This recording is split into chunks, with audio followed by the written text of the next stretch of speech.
प्यारे साथियों नमस्कार। कैसे आप सब? उम्मीद करता हूं कि आप सब बहुत अच्छे होंगे, लाजवाब होंगे, शानदार होंगे।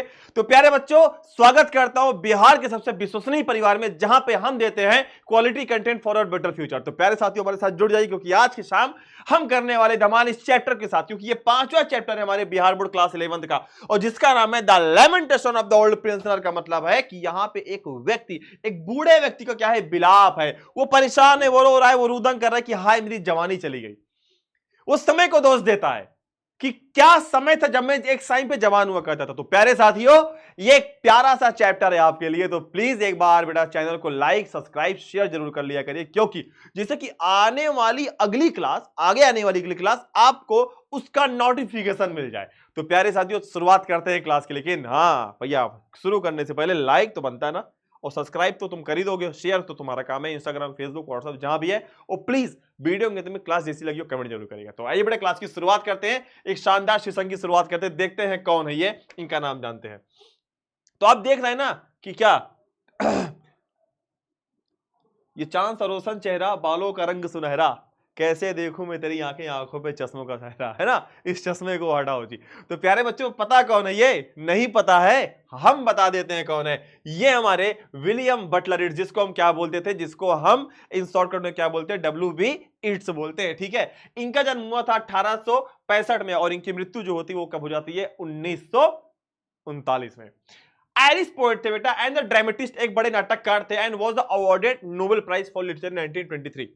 1923 में क्या होता है कि इनको नोबेल प्राइज से नवाजा जाता है। मतलब इतनी अच्छी लेखनी थी इनकी कि इस लेखनी के लिए क्या होता है, इनको नोबेल प्राइज से क्या होता है बेटा, इनको नवाजा जाता है। अच्छा, साथ ही साथ क्या होता है कि he worked in the intentionally for Irish independence and for an Irish literature separate from British literature. Writer क्या कहता है बेटा? कहते हैं उन्हें आयरिश भाषा की स्वतंत्रता तथा ब्रिटिश साहित्य से अलग अलग क्या होता है बेटा, कि इन्हें आयरिश साहित्य के लिए क्या किया, सतत कार्य किया इन्होंने, लगातार इन्होंने काम किया आयरिश चीजों के लिए। ठीक है।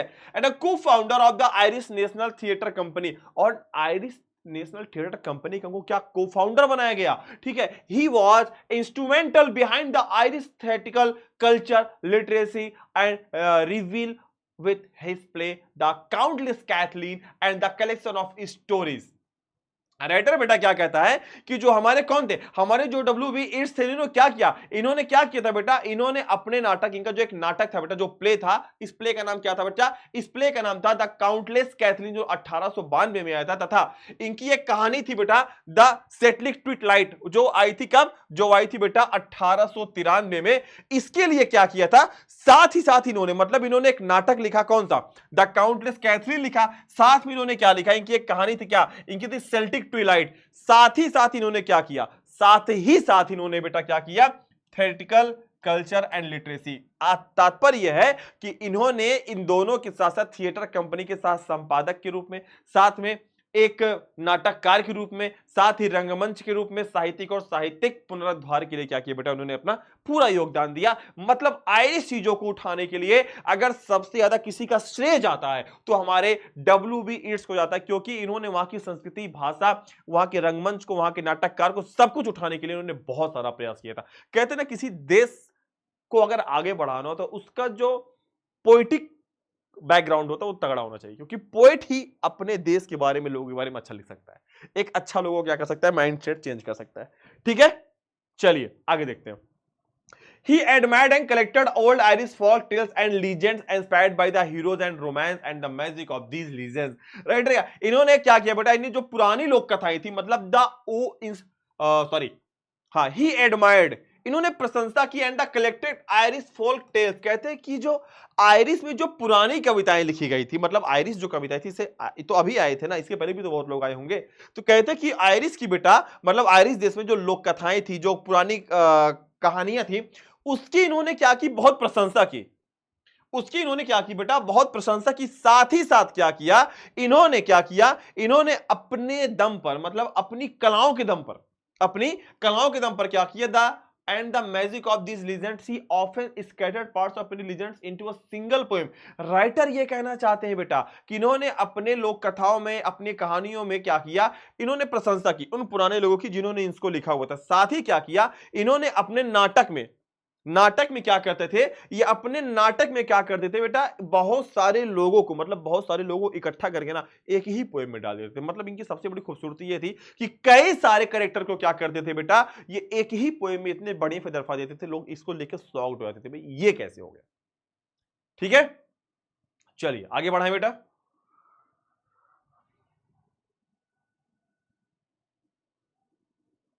He often scattered parts of many legends into a single album. Done done done, okay. ठीक, आगे देखते हैं। अब देखिए, कहते the elaborate style and was influenced by the symbolism, mysticism and the थियोकल्ट।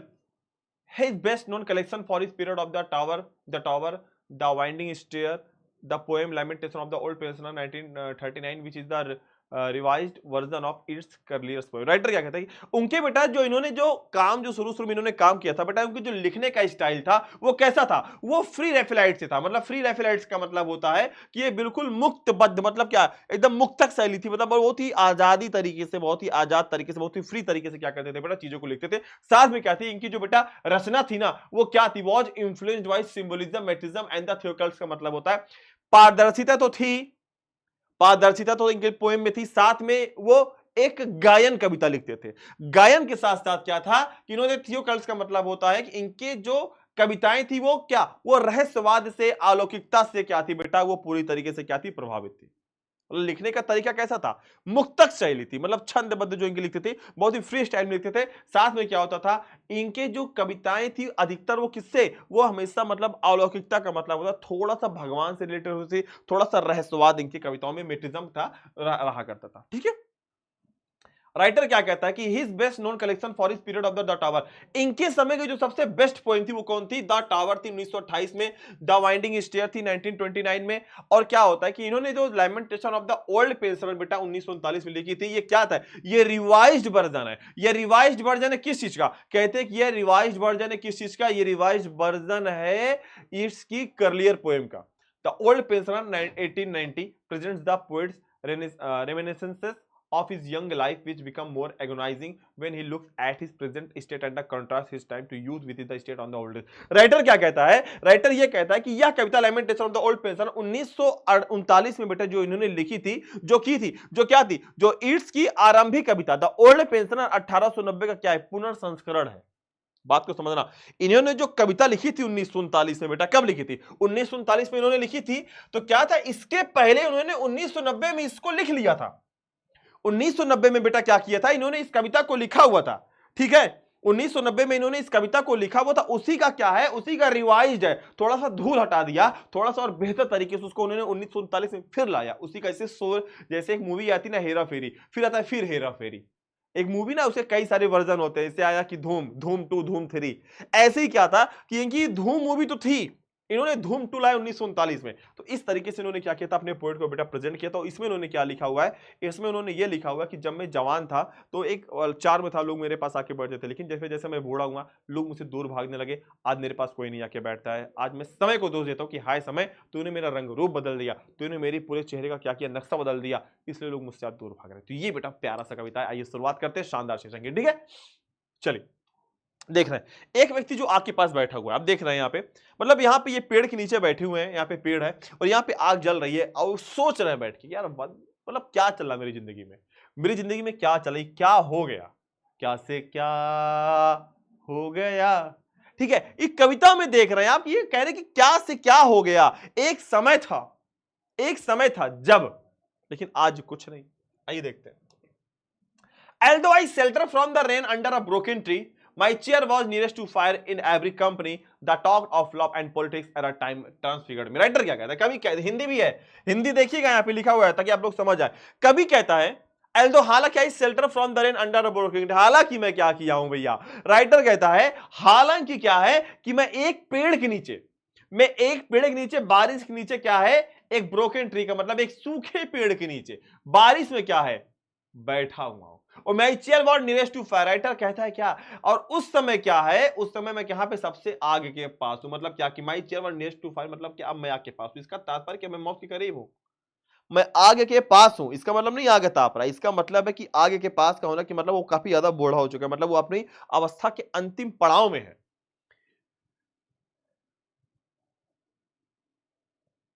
Writer क्या कहता है, इन एवरी कंपनी, प्रत्येक कंपनी मतलब बीबी बच्चे दोस्त यार, that talked of me, that talked of love and politics at a time transfigured me. Writer क्या कहता है, एरा टाइम ट्रांसफिगर्ड मी का मतलब समय ने मुझे बदल दिया। अब देखना, अब इसका अर्थ बताता हूं तुमको, अभी समझ में नहीं आएगा।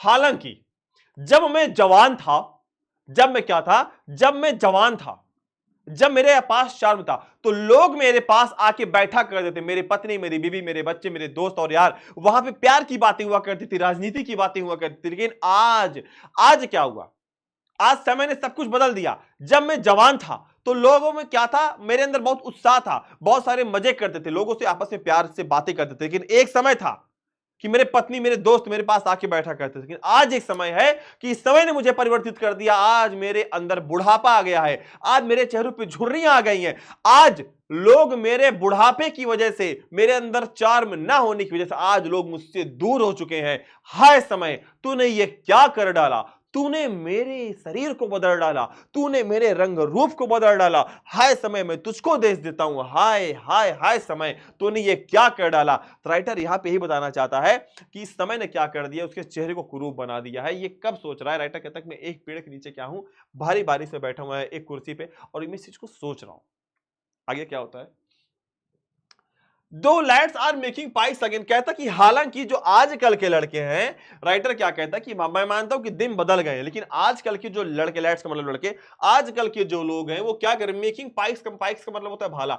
लोग भाले बनाते अगेंस्ट सम कंस्पायरेसी, कुछ साजिशों के तहत। And crazy rascals rage their at animal treachery का मतलब होता है, और कुछ लोग क्या करते हैं, ह्यूमन जाति को क्या करते हैं, मतलब इंसानी जाति को क्या करते हैं, मजाक बनाते हैं, उनको परेशान करते हैं। ठीक है, अब राइटर यहां पे पता क्या कहता है, राइटर कहता है कि हालांकि आज के समय में कुछ लोग ऐसे हैं जो क्या करते हैं, जो केवल विश्वासघात करते हैं। जो पाइस का मतलब भाला, जो कुछ लोग क्या करते हैं, विश्वासघात। आज का समय बदल गया है, लोग इंसानों को परेशान कर रहे हैं। आज का समय बदल गया है, लोग अपने झूठे दिलासों के दम पर क्या करते हैं, लोगों को झूठा लोगों को क्या कर रहे हैं, लोगों का विश्वास क्या कर रहे हैं, उनसे जीत के उनको फिर बाद में धोखा दे रहे हैं। लोग अपने बनावटी चेहरे के अंदर एक चेहरा और रख रहे हैं। तो यही राइटर यहां पे कहना चाहता है कि यहां पे लोग साजिशों के तहत एक दूसरे से जुड़े हुए हैं और एक दूसरे को क्या करते हैं, परेशान करने की कोशिश करते हैं। राइटर फिर क्या कहता है कि my contemplation of time that's are transfigured. कहता है मेरी सारी शिकायतें क्या हैं, इस समय के साथ ही जिसने मुझे क्या कर दिया, कुरूप बना दिया है।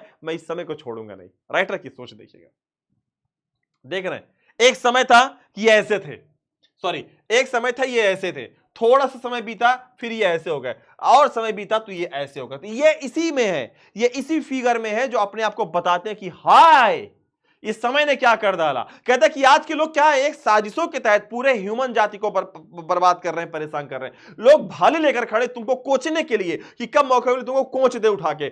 आज पूरे ह्यूमन जाति को, पूरे मानव जाति को लोग परेशान कर रहे हैं। कुछ ऐसे लोग हमारे समाज में हैं जो क्या है, जो बहुत ज्यादा गंदगी फैला रहे हैं। राइटर कहता कि एक समय में ऐसा था, चार्म था मेरे अंदर, मेरे पास बाल हुआ करते, चांद सरोसन चेहरा, बालों का रंग सफेदा, कैसे देखूं मैं तेरी आंखें। अब क्या है, अब तो है आंखों पे चश्मे का पहरा, इस चश्मे को हटाओ जी। ठीक है बेटा, तो ये था कि मतलब एक समय ऐसे हुआ फिर मैं ऐसे हो गया। इस समय की मार रहती, इनको समय से पूरी शिकायत है बेटा। कहता कि there was not woman turns her face upon a broken tree and yet the beauties and that I love. Writer क्या कहता है, राइटर अपने पुराने मतलब समय के बारे में सोच रहा है। वो सोच रहा है कि जब मैं युवा था तो क्या था। राइटर क्या कहता है, there is not a woman turns her face upon a broken tree. एक समय था, एक समय था कि लोग मुझसे प्यार करते थे। एक समय था कि कोई भी महिला इस टूटे हुए पेड़ से मुख नहीं मोड़ती थी। मतलब राइटर क्या है, राइटर अपने आप को एक मुरझाया हुआ पेड़ समझ रहा है। एक समय था जब मैं हरा भरा था तो लोग मेरे तरफ आकर्षित हुआ करते थे। लेकिन आज का टाइम क्या है, आज के टाइम पे मैं बूढ़ा हो चुका हूं। तो यहां पे राइटर अपनी तुलना एक टूटे सूखे पेड़ से कर रहा है। वो कहता है कि आज मैं पुराना हो चुका हूं, बूढ़ा हो चुका हूं ना। आज मेरे तरफ किसी का, एक समय था जब महिलाएं मेरी तरफ आकर, मैं खुल के बोलता हूं, जब महिलाएं मेरी तरफ आकर्षित करती थी, लोग अपना चेहरा मुझे देखकर नहीं घुमाते थे। लेकिन आज, आज पूरा चार में क्या है, मेरे अंदर खत्म हो चुका। आज मुझे लोग देखकर अपना चेहरा घुमा लेते हैं। अरे दादा, and yet the beauties that I loved are in my memory. कहते कि जो सुंदरता है ना, जिससे मैं बहुत प्यार करता हूं, वो मेरे दिमाग में बस गई है। मतलब एक समय था जब मैं युवा हुआ करता था, तो वही राइटर कहता कि वो सुंदरता मेरे माइंड में बस गई है। आई spit in the face of time. मैं थूकता हूं ऐसे समय पर जिसने मेरा चार्म छीन लिया। मैं थूकता हूं ऐसे समय पर जिसने मेरा चार्म छीन लिया। मैं थूकता हूं ऐसे समय पर जिसने मुझे बूढ़ा बना दिया। अरे मैं थूकता हूं ऐसे समय पर जिसने मुझसे मेरे लोगों को क्या कर लिया, छीन लिया। दैट वाज अ ट्रांसफिगर्ड मी, जिसने मुझे पूरी तरीके से क्या कर दिया, बदल दिया। जिसने क्या कर दिया, मेरी जवानी को छीन लिया। मेरे अंदर कोई आकर्षण नहीं है। मैं थूकता हूं ऐसे समय पर जिसने मेरा सब कुछ क्या कर दिया हो, जिसने मेरा सब कुछ बर्बाद कर दिया। तो राइटर यहां पे बेटा यही कहते हैं कि इस तरीके से क्या है, ये अपने आप को बताते प्रदर्शित करते कि पूरी इनकी शिकायत क्या है। द ओल्ड लेमेंट, मतलब यहाँ पे the lamentation of the old pensioner का मतलब है, यहाँ पे राइटर यही कहता है कि मतलब दुख है इसका, एक पुराने बूढ़े व्यक्ति का दुख है कि ये समय ने मुझे कैसे बता, ये थे फिर ये हुए, सॉरी ये थे फिर ये हुए फिर ये हो गए। ठीक है, तो प्यारे बच्चों समय है, समय की मार है, ये आज मैं हूं कल मैं भी तो बूढ़ा होऊंगा। ये ऐसा नहीं कि मैं जवान रहूंगा, सबको एक दिन जाना है, देश दुनिया में सब कुछ छोड़ के सब कुछ जाना है। तो बस यही है। तो प्यारे बच्चों जैसी लगी हो क्लास प्लीज कमेंट करिएगा, मैं आपके कमेंट का आकांक्षी हूं, प्लीज मैं इंतजार करूंगा आपके कमेंट का। तब तक के लिए आप सभी को love you all, thank you so नमस्कार। और जैसा लगा, अगर आप चाहते हैं कि सर अब इसका ऑब्जेक्टिव है तो प्लीज कमेंट करना, इसका ऑब्जेक्टिव हम चैप्टर नंबर 1 से लगाएंगे, चैप्टर नंबर 5 तक पूरे के पूरे ऑब्जेक्टिव को सॉल्व करेंगे। तब तक के लिए दीजिए आदेश, मिलता हूं अगली क्लास में, तब तक के लिए जय हिंद जय भारत। और हाँ, वीडियो को लाइक सब्सक्राइब शेयर जरूर करके जाइएगा। साथ में टेलीग्राम चैनल आपका है, ठीक है, और साथ में आपका व्हाट्सएप ग्रुप है, उसको जरूर ज्वाइन कर लीजिए। सारी की सारी पीडीएफ आपको टेलीग्राम चैनल पे मिल जाएगी। बिहार बोर्ड साइंस विद्याकुल के नाम से आपका टेलीग्राम चैनल है। ठीक है, फिलहाल मैंने इसको शेयर भी कर दिया है, आप देख लीजिएगा। तब तक के लिए नमस्कार। इसको मैं पिंग करा दूंगा व्हाट्सएप ग्रुप को और आपके टेलीग्राम लिंक को। तब तक के लिए नमस्कार, जय हिंद।